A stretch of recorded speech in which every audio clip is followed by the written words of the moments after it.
할렐루야. 저는 일교구 여숙경 목장의 하일목자 나숙자 집사입니다. 부족한 저를 간증자로 세워주신 하나님께 감사드립니다. 어린 시절 저는 아무런 종교도 없으셨던 부모님 아래에서 자라면서 집 근처 시골의 작은 교회에 성탄절과 같이 재미있는 행사가 있는 날에 참석했던 기억이 납니다. 조금 자라서는 중등부와 고등부 학생 예배에 참석을 했었고, 대학 시절에는 기독교 동아리에서 조금이나마 신앙생활을 했습니다. 하지만 대학을 졸업한 후 사회에 나와서 직장 생활을 하면서 하나님을 떠나게 되었습니다.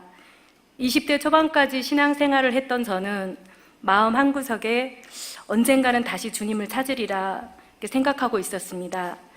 20년이라는 긴 세월이 흐를 거라고 생각하지 못했습니다. 오병이어 교회에 오게 된 동기를 말씀드리겠습니다. 결혼을 하고 맞벌이를 하면서 첫 아이를 출산하게 되었습니다. 3개월 출산 휴가를 마치면 복직을 해야 하는데 아이를 돌봐줄 사람이 없었습니다. 아이를 돌봐주실 분을 찾던 중 우연히 남편이 다니던 미용실 원장님의 소개로 지금의 김명호 집사님을 만나게 되었습니다. 집사님 가정에 저희 첫아이가 2돌이 되던 시기까지 맡기게 되었습니다. 이후로 셋째 아이를 출산하고 퇴직할 때까지 직장 생활과 육아로 인해 정신없이 바쁜 나날을 보냈습니다. 남자아이 셋을 키우며 일을 했던 저는 마음과 육체가 만심창이가 되어가는 느낌이 들었습니다.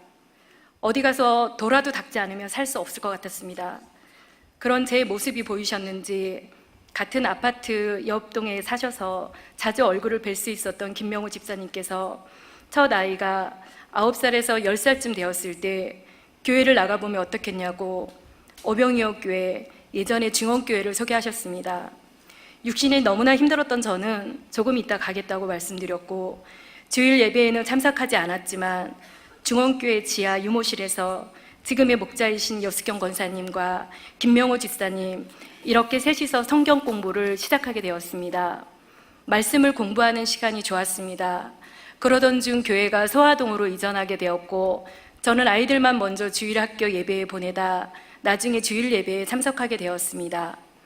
소화성전에서 첫 주일 예배를 드리던 날, 성가대 찬양 소리에도 담임 목사님의 설교 말씀 중에도 주기도문 송을 부르는 순간순간에도 하염없이 눈물이 흘러내렸습니다. 그 이후로도 한동안 예배 시간에 예배를 드릴 때면 흐르는 눈물을 주체할 수가 없었습니다. 담임 목사님의 설교 말씀은 메마른 제 영혼에 단비를 주시는 것 같았습니다. 성가대의 찬양은 가사 하나하나가 얼마나 아름답게 들리는지 저는 막내 아이가 좀 크면 성가대를 하고 싶다는 생각을 했습니다. 오병이어 교회에 다니며 말씀의 은혜를 많이 받고 있었지만 저는 제 일을 우선시하여 주일에도 주일 성수를 어기며 간호기를 하고 있었습니다. 주님을 떠나 있을 때에는 아무렇지도 않았던 제가 주님을 다시 만나고 나니 어느 순간부터 주일도 지키지 않는 저를 보며 공의의 하나님에 대한 두려운 마음이 들기 시작했습니다. 이러다 주님이 날 벌하시지 않을까 걱정이 되었습니다. 그러던 어느 날 건강검진에서 갑상선 암 진단을 받게 되었습니다. 이미 암세포는 림프절까지 전이가 되어 있었고 2016년 12월에 저는 큰 수술을 받게 되었습니다. 수술 이후로 거의 1년이라는 시간 동안 방사능 치료와 회복을 위해 수술했던 병원과 요양병원 그리고 암 전문병원에서 통원 치료와 입원 치료를 반복하며 지내게 되었습니다. 방사능 치료의 후유증으로 온몸의 뼈마디에 통증이 왔습니다. 수술 전 120이 정상이어야 하는 항갑상선 글로불린이라는 수치는 4,000을 가리키고 있었습니다. 의사 선생님 말씀에 저는 4,000이 넘을 텐데 그 이상은 측정이 불가능해서 4,000으로 나온 것 같다고 하셨습니다. 저의 건강을 체크할 수 있는 이 수치는 수술 후 떨어졌다가 다시 올랐고 방사능 치료를 한번 받으면 조금 떨어졌다가 한두 달이 지나면 다시 오르기를 반복했습니다. 수술했던 병원에서는 특별히 해줄 수 있는 게 없었고 수치가 떨어지기를 시간을 가지고 지켜보자고 하셨습니다. 수술 후 1년 동안을 병원과 집을 오가던 저에게 지금의 목자이신 여숙경 권사님께서 작년 11월에 가정 신방을 권유하셨습니다. 대교구장님과 교구장님께서 같이 오셨고 신방 이후 성령 치유 집회가 있으니 참석해 보면 어떻겠느냐 권면하셔서 그날 오후부터 참석을 하게 되었습니다. 제가 경험했던 영적인 세계에 대해서 말씀드리겠습니다. 육신의 질병 치료를 위해 성령 치유 집회에 참석을 시작하게 된 저는 그곳에서 영적인 놀라운 일들을 보고 듣게 되었습니다. 기도를 받던 성도들에게서 귀신이 드러났고, 드러난 귀신이 하는 이야기를 제 육신의 귀로 똑똑하게 듣게 되었습니다. 치유 집회 참석 초기인 어느 날 인도하시던 목사님께서 성도들을 빙 둘러 동그랗게 앉게 하시고 한 사람씩 머리에 안수하시며 기도해 주셨습니다. 그때 제 바로 옆에 앉았던 한 성도님이 귀신의 영이 강하게 드러났습니다. 여러 성도를 고루 기도해 주셔야 했던 목사님께서는 양 옆에 앉은 저와 다른 분께 그분을 위해 대적 기도를 해주라고 하셨습니다. 저는 순간 내 앞가림도 못해서 이곳에 와 있는데 내가 다른 사람 귀신을 쫓는 대적 기도를 어떻게 하지? 순간 머뭇거렸지만 말씀하시는 대로 기도하기 시작했습니다. 그런데 저의 연약한 마음을 귀신은 알고 있었습니다. 대적 기도를 시작한 지 얼마 후 그분께 있던 귀신의 영이 말했습니다. 내가 너희들 다 죽일 거야. 저는 너무 놀라서 순간 멈칫하고 말았습니다. 입술로는 계속 기도를 드리고 있었지만 이 귀신이 나를 해코지하면 어쩌지 두려웠습니다. 제 마음을 아셨을까요? 저만치 다른 성도를 위해 기도하시던 목사님께서 다가오시더니 절대로 해치지 못하니 걱정 말라고 하셨습니다. 여기저기서 여러 성도님들의 몸에서 귀신이 드러났고 대적기도 소리와 귀신들의 소리로 치유 집회는 아수라장같이 느껴졌습니다. 한마디로 미친 사람들이 집단같이 보였습니다. 저는 이 기도에 제가 계속 나가야 하는지 고민하게 되었습니다. 하지만 성령님은 제 발걸음을 기도의 장소로 지속적으로 이끄셨습니다. 그냥 그분들은 몸에 귀신이 들어있어서 쫓으러 오신 거고 저는 단지 육신의 질병 치유를 위해 참석한다고 생각했습니다. 제 속에 있는 악한 영이 드러나기 전까지는 그렇게 생각했습니다. 치유 집회에 약 5개월 정도 참석하던 어느 날 평소 같으면 집회가 끝나고 바로 집으로 갔을 제가 영적 싸움으로 저희 교회에 오게 된 한 남학생을 위해 저희 1교구 분들이 모여서 기도하는 기도 자리에 참석하게 되었습니다. 오랜 시간 교구에서 학생을 위해 기도를 하던 중 그날은 대교구장님이 오셔서 함께 기도를 해주고 계셨는데 목사님께서 다른 분들 기도 받으실 분이 있는지 물으셨고 전도사님께서 저도 기도를 받으라고 하셨습니다. 목사님께서 힘들어 보이셨기 때문에 저는 목사님께 목사님, 저는 질병 치료를 위해 그냥 짧게 기도해 주세요 라고 말씀드렸습니다. 그런데 목사님께서 제게 안수기도 하시고 얼마 되지 않아 이 더러운 귀신아 나가라며 귀신을 쫓는 기도를 하셨습니다. 저는 왜 저 기도를 나한테 하시지라고 생각하며 마치 나와는 상관없는 기도를 하는 것처럼 느끼며 잠시 있는데 순간 제 온몸이 사시나무 떨듯이 흔들렸고 제가 소리치며 울고 있었습니다. 사실 저는 몇 개월 동안 치유 집회 참석하면서 다른 사람에게 드러난 악한 영들이 저에게는 전혀 반응이 없어 내 안에는 악한 영이 없나 보다라고 생각하며 열심히 육체의 치유를 받기 위해 참석하고 있었습니다. 그런데 기도를 받는데 제 속에 있는 악한 영이 드러나는 순간이었습니다. 그 학생의 영적 대적 기도 자리에 참석하고 제게 있는 악한 영이 드러나면서 저는 많은 영적 경험을 하게 되었습니다. 영적인 놀라운 세계를 보고 들으면서 성령 치유 집회 참석에 대한 사모하는 마음이 생겨나게 되었습니다. 최대한 참석하려고 제 삶의 우선순위를 기도에 참석에 두고 있고 저는 지금도 영적 전투를 계속하고 있습니다. 하나님께서 승리로 인도하시리라 믿습니다. 다음은 전도 사례를 말씀드리겠습니다. 사실 전도한 사례가 많지 않아 부끄럽지만 몇몇 주변 사람들을 전도하게 된 사례에 대해 전하려고 합니다. 첫 번째 친정아버지의 전도 사례입니다. 저희 친정아버지께서는 5남매를 두시고 첫 부인과 사별하신 후 지금의 엄마를 만나 재혼을 하셔서 오빠 둘과 저 이렇게 3남매를 두셨습니다. 재혼하시고 늦은 나이에 막내로 저를 낳으셔서 연세가 많으셨습니다. 저는 연세 드신 아버지를 그저 주일에 한 번, 한 1년 정도 모시고 교회에 출석했던 것 같습니다. 그러던 어느 날 친정아버지께서는 멀리 충남 서천이라는 곳에 요양병원으로 가시게 되었습니다. 가까이 계시면 제가 자주 찾아가기라도 할 텐데 저는 연세도 많으셨던 친정아버지의 영혼이 구원받으실까 걱정이 되었습니다. 요양병원에 내려가시기 전에 미리 근처에 교회가 어디 있는지 아버지를 부탁드리기 위해 무작정 기차를 타고 시골로 내려갔습니다. 시골 마을에 두 곳의 교회를 걸어서 휴대폰으로 교회를 검색하며 방문했습니다.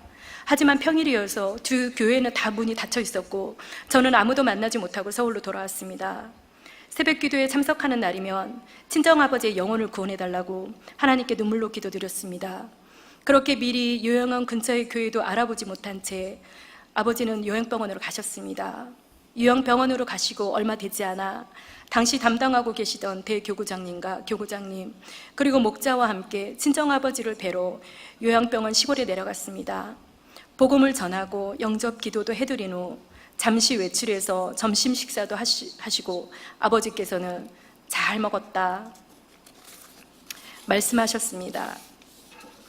그 말씀이 마지막 말씀이 되실 줄 그때는 몰랐습니다. 그런데 하나님의 섭리는 너무도 놀라웠습니다.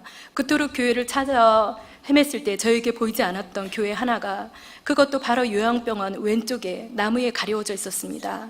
작은 시골 교회였고 나중에 알고 보니 아버지께서는 요양병원에 내려오셔서 그 교회에서 이미 예배를 드리고 계셨습니다.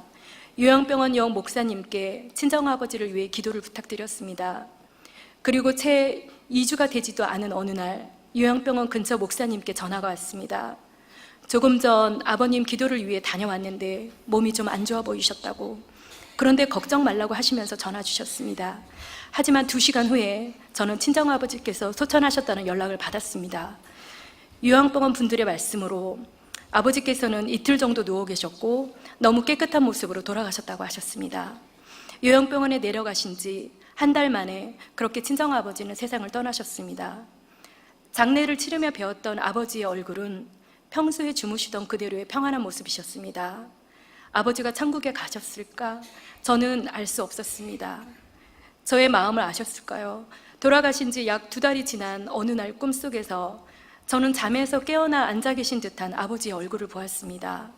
주무시고 일어나셨나 보다라고 저는 생각했습니다. 그런데 한 가지, 뭔지는 모르겠지만 어딘가 이상하다는 생각이 들었습니다. 저는 아침에 잠이 깨어서야 그 이유를 알 수 있었습니다. 저희 친정아버지께서 3년 반 전에 돌아가실 때 연세가 92세셨습니다. 저는 늦둥이로 나온 막내여서 아버지의 젊은 날의 모습을 본 기억이 없었습니다. 제가 이상하게 여긴 이유는 아버지의 모습이 아주 젊은 모습으로 보여졌기 때문이었습니다. 한 번도 본 적이 없는 젊은 모습이었는데 신기하게도 저는 그분이 저희 아버지인 것을 알아보았습니다. 분명 천국에 가신 것이었습니다. 할렐루야. 두 번째, 둘째 올케 언니 전도 사례입니다. 친정아버지께서는 사별하신 첫 부인과의 사이에 5남매의 자녀가 있었습니다. 이복 언니 오빠들은 저와 나이 차이가 아주 많이 났습니다. 그중 둘째 오빠 부인인 올케 언니의 이야기입니다. 오빠 부부는 선한 사람이었습니다. 하지만 올케 언니가 젊은 시절부터 몸이 많이 아팠습니다. 오빠가 안양에서 다니던 직장을 퇴직한 후 언니의 건강을 위해 충북 제천으로 공기 좋은 곳을 찾아 이사를 가셨습니다. 이사하신 후 아버지가 돌아가셨고 장례식장에서 언니를 만난 이후로 거의 3년이 넘는 시간 동안 연락을 하거나 얼굴을 본 적이 없었습니다. 그런데 올해 1월의 어느 날 그 언니에게서 전화가 왔습니다. 무슨 말을 하는지 저는 잘 알아듣지도 못할 정도였습니다. 자기가 너무 아파서 곧 죽을 것 같다고 저에게 이야기를 했습니다. 언니는 제 이야기는 들리는지 안 들리는지 본인의 말만을 했고 그렇게 전화를 끊었습니다. 순간 저는 가슴이 철렁 내려앉는 느낌이 들었습니다. 언니는 교회를 나가지 않는데 지금 죽으면 지옥에 갈 텐데 어떡하지? 걱정이 되었습니다. 저의 목자이신 상희 목자 권사님께 연락을 드렸고 권사님께서는 빨리 내려가서 기도해 드려야 한다고 하셨습니다. 그렇게 해서 대교구장님과 교구장님 그리고 상희 목자 권사님과 함께 충북 제천의 언니가 입원한 병원을 향해 출발했습니다. 언니하고는 통화가 어려워 오빠와 통화하고 기도를 받도록 말씀드렸지만 오빠는 언니는 절에 다니잖아 라며 말씀하셨습니다. 그리고 놀라운 사실은 언니가 저에게 전화한 걸 기억하지 못하고 있었습니다. 자기가 언제 전화를 했느냐고 하셨습니다. 언니의 영혼을 구원하시기 위해 성령님이 인도하신 거라 저는 믿습니다. 그렇게 먼 길을 달려 목사님의 영접 기도를 언니는 받으셨고 통증이 심했던 언니는 여러 차례 안수 기도를 그 자리에서 받으셨습니다. 지켜보던 오빠는 이사간 제천의 집 바로 옆에 교회가 있다고 말씀하셨고 목사님께서는 올라오는 차 안에서 그 제천교회에 전화를 걸어 병원에 있는 언니와 오빠 보부를 부탁드렸습니다. 저희가 다녀온 다음 날 제천교회에서 언니 병원으로 기도를 다녀가셨다고 언니가 너무 고맙다고 전화를 했습니다. 목요일에 있었던 일이었고 그 주 주일 새벽에 언니는 세상을 떠났습니다. 언니가 영접 기도를 하시긴 하셨지만 며칠밖에 되지 않았고 제대로 교회도 다니지 않았는데 언니가 구원을 받았을까? 저는 걱정이 되었습니다. 장례를 치르던 마지막 날 저는 전도사님께 한 통의 문자를 받게 되었습니다. 목사님께서 언니가 서천하시던 주일날 언니의 음성을 들었다고 하셨습니다. 목사님 감사합니다. 목사님 덕분에 제가 살았습니다. 좋은 곳에 와서 너무 기뻐요. 이렇게 음성을 들으셨다고 하셨습니다. 언니가 천국으로 간 것입니다. 할렐루야. 친정아버지와 언니가 다 천국에 가셨다는 것은 알고 있었지만 두 분이 천국에서는 만나셨을까? 서로 알아는 보셨을까? 저는 궁금했습니다. 저희 일교구 기도회에서 영적 대적 기도를 받고 있던 학생이 어느 날 영안이 열려 기도회 중에 천국과 지옥을 보게 되었고 기도회 자리에 참석하였던 여러 사람들이 그 이야기를 듣게 되었습니다. 영안이 열려 천국과 지옥을 보며 이야기하던 학생에게 전도사님께서 여기 모인 성도들에게 주님께서 해주실 말씀이 있으신지 여쭤봐 달라고 하셨고 그 학생은 너희는 모두 구원받은 백성이다 하고 말씀하시는 주님의 음성을 전해주었습니다. 그 학생은 기도에 참석한 사람들 한 사람 한 사람을 가리키며 천사가 1명, 어떤 분은 2명 지키고 있다고 말해주었습니다. 그렇게 영안으로 보는 천국과 지옥의 모습이 끝나갈 즈음 저는 그 학생에게 물었습니다. 우리 친정아버지와 올케 언니가 천국에서 만났는지 봐줘. 저는 그 학생은 3년 반 전에 돌아가신 친정아버지와 올해 1월에 돌아가신 올케 언니를 단 한 번도 본 적이 없었습니다. 하지만 제가 묻는 사람이 누구인지 알고 있었고 천국에서 두 분이 손을 잡고 계시는데 너무도 행복한 모습으로 계신다고 이야기해 주었습니다. 할렐루야. 다음은 모 집사님을 우리 교회로 인도한 사례입니다. 지금은 초등학교 5학년이 된 저희 둘째 아이 친구였던 다윤이 엄마가 저희 아파트에 살다가 소화동으로 이사를 오게 되었습니다. 그 엄마는 가족들과 다른 교회에 다니고 있었습니다. 아이들과 함께 만나게 된 어느 날 저는 성령 치유 집회에서 경험했던 영적인 이야기를 들려주었습니다. 3명이 만났던 그날 한 엄마는 다른 교회 전도사님 사모님이었는데 제가 영적인 이야기를 하니 본인도 아는 분을 통해 이런 영적인 걸 들었다고 했습니다. 그리고 다윤이 엄마는 제 이야기를 듣더니 친정엄마께서 자꾸 꿈을 꾸시는데 매일 하루도 빠지지 않고 돌아가신 분들이 꿈에 나타난다고 했습니다. 더 의아한 것은 주무시다 화장실을 다녀오시면 똑같은 꿈을 이어서 꾼다고 했습니다. 그렇게 모임 후 헤어졌는데 한참이 지난 어느 주일날 친정엄마가 계속 돌아가신 분들의 꿈을 꾼다는 다인이 엄마를 저는 저희 교회에서 만나게 되었습니다. 지금 다니는 교회에서 채워지지 않는 부분이 있어서 교회를 찾고 있었다고 했습니다. 인터넷으로 오랜 시간 담임 목사님 강의를 들어봤는데 말씀이 너무 좋았다고 했습니다. 집사님의 가족은 등록을 하겠다는 연락을 했고 저희 교회에 오셔서 열심히 사모하며 신앙생활을 하고 계십니다. 지금 저의 목장원이신 그 집사님은 시간이 날 때마다 저와 함께 성령 치유 집회에 참석하면서 얼마 전에는 그분 안에 있던 악한 영이 드러나 영적 대적 기도를 진행 중에 있습니다. 또 다른 한 성도의 전도 사례입니다. 대학 시절 같이 크리스찬 동아리에서 활동했지만 주님을 떠나 있었던 친구였습니다. 제가 오병이어 교회를 나오고 얼마 되지 않았을 무렵 저는 축사기도라는 곳에 처음으로 참석하게 되었는데 그때 귀신이 드러난 한 성도를 보게 되었고 그때 보고 들었던 이야기를 그 친구에게 전하게 되었습니다. 그 영적 사건의 이야기를 듣던 친구는 언젠가는 교회를 다시 나가려고 생각하고 있었다고 했습니다. 그리고 그 친구는 저희 교회에 바로 나오게 되어서 지금 저희 목장원으로 같이 양육을 받고 있습니다. 그 다음은 남편과 친정엄마의 전도 사례입니다. 저희 남편은 불교가 강한 시댁에서 자라나면서 절에는 가지 않았지만 교회 생활을 하는 저를 못마땅하게 생각했습니다. 친정엄마께서도 특별한 종교를 가지고 계시지는 않았지만 교회에 가는 저를 좋지 않게 여기셨습니다. 이런 남편과 친정엄마를 위해 교구장님과 권사님은 매일같이 기도를 해주셨고 남편과 친정엄마는 교회에 등록을 하셨습니다. 아직은 믿음이 없어 지속적인 신앙생활이 어렵지만 끝까지 주님께 기도하면서 나아갈 때 그 영혼을 인도해 주시리라 믿습니다. 다음은 97세 되신 저희 외할머님의 이야기를 전해드리겠습니다. 저에게는 올해 97세가 되신 외할머니가 충남 서천에 살아계십니다. 친정아버지와 올케 언니의 구원을 보았고 치유집회에서 여러 가지 영적인 경험을 하게 된 저는 가족 행사로 지난 5월 외할머니 댁에 내려가게 되었는데 할머니의 영혼을 구원해야 한다는 생각이 강하게 들었습니다. 할머니 댁에서 가장 가까운 교회를 선택한 후 이단이 아닌지 살펴봐 달라고 교구장님께 여쭤보고 무작정 교회로 갔습니다. 역시나 그 교회도 문이 닫혀 있었습니다. 내일이면 서울로 올라가야 하는데 어쩌지 문 앞에서 서성이고 있는데 주차장으로 차 한 대가 들어왔습니다. 그 교회를 섬기는 성도 한 분을 만나게 되었고 그분께서 교회 근처에 사택으로 저를 안내해 주셨습니다. 사모님 하고 부르시는데 따라서 올라가니 거실에는 목사님 부부로 보이는 두 분이 계셨는데 남자분은 방 안으로 들어가시고 저는 사모님과만 상담을 하고 외할머님을 부탁드리고 나왔습니다. 저희 교회에서 사모님들이 상담하는 걸 본 적이 없었던 저는 너무 신기했습니다. 사모님은 저에게 어디 교회를 다니는지 물으셨고 저는 광명시의 오병이어 교회를 섬기고 있다고 말씀드렸습니다. 그런데 방송의 힘은 놀라웠습니다. 그 사모님께서 저희 교회를 방송에서 보고 아신다고 하셨습니다. 할머니께서는 교회분이 오시는 걸 탐탁하지 않게 생각하셨지만 사모님의 방문을 한 번, 두 번 받으시고 이제는 아멘도 하신다고 사모님께서 연락 주셨습니다. 할렐루야.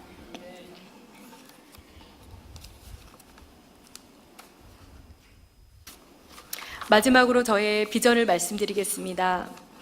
저의 개인 비전을 말씀드리겠습니다.